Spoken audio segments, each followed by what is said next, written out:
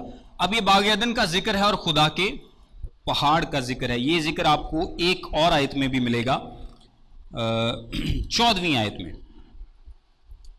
تو ممسوک روبی تھا جو سایہ افگن تھا، اور میں نے تجھے خدا کے کوہ مقدس پر قائم کیا۔ سو کہا جاتا ہے کہ میں بھی باغ عدن کے درمیان میں یا باغ عدن میں کوئی اونچی جگہ تھی، کیونکہ یہ جو پہاڑ ہیں ان کا زیادہ تر بنایا جانا ہم نوح کے طوفان کے بعد دیکھتے ہیں۔ نوح کے طوفان سے پہلے کی جو دنیا ہے وہ نوح کے طوفان سے بعد کی دنیا سے بہت مختلف تھی۔ ہم آگے جا کر جب طوفان کا ذکر کریں گے تو ہم اس کے بارے میں غور کریں گے۔ سو بہت ساری زمین میں چینجز آئی تھی اس طوفان کی وجہ سے، اور اس سے پہلے یہ جو زمین ہے یہ تھوڑی مختلف تھی۔ سو کوہ مقدس یا خدا کا پہاڑ اور عدن کے ساتھ اس کا ذکر، اس سے یہ اندازہ لگایا جا سکتا ہے کہ میں بھی عدن میں کوئی اونچی جگہ تھی، میں بھی عدن میں کوئی اونچی جگہ تھی جو باقی جگہوں سے تھوڑی ایلیویٹڈ تھی یا اونچی تھی، اور یہ بھی کہا جاتا ہے کہ ہو سکتا ہے کہ اسی اونچی جگہ پر یہ جو دونوں درخت ہیں، نیکی اور بدی کی پہچان کا درخت اور حیات کا درخت، یہ دونوں درخت اسی پر موجود ہوں۔ بہرحال اس کے بارے میں ہم ڈوگمیٹک نہیں ہو سکتے۔ حزقیل کی کتاب اس کا 31واں باب دیکھیں، حزقیل کی کتاب اس کا 31واں باب اور اس کی 8ویں آیت دیکھیں، لکھا ہے، خدا کے باغ کے دیودار اسے چھپا نہ سکے، سرو اس کی شاخوں اور چنار اس کی ڈالیوں کے برابر نہ تھے، اور خدا کے باغ کا کوئی درخت خوبصورتی میں اس کی مانند نہ تھا۔ یہ بیسیکلی سرکازم ہے، یہ یعنی طنزاً ایک گفتگو ہے، یہ وہ بادشاہ کے بارے میں گفتگو کی جا رہی ہے، وہ خیر وہ ہمارا ٹاپک نہیں ہے، لیکن یہاں پر 3 درختوں کا ذکر ہے، سرو کا اور چنار کا اور تیسرا کون سا ہے، دیودار کا۔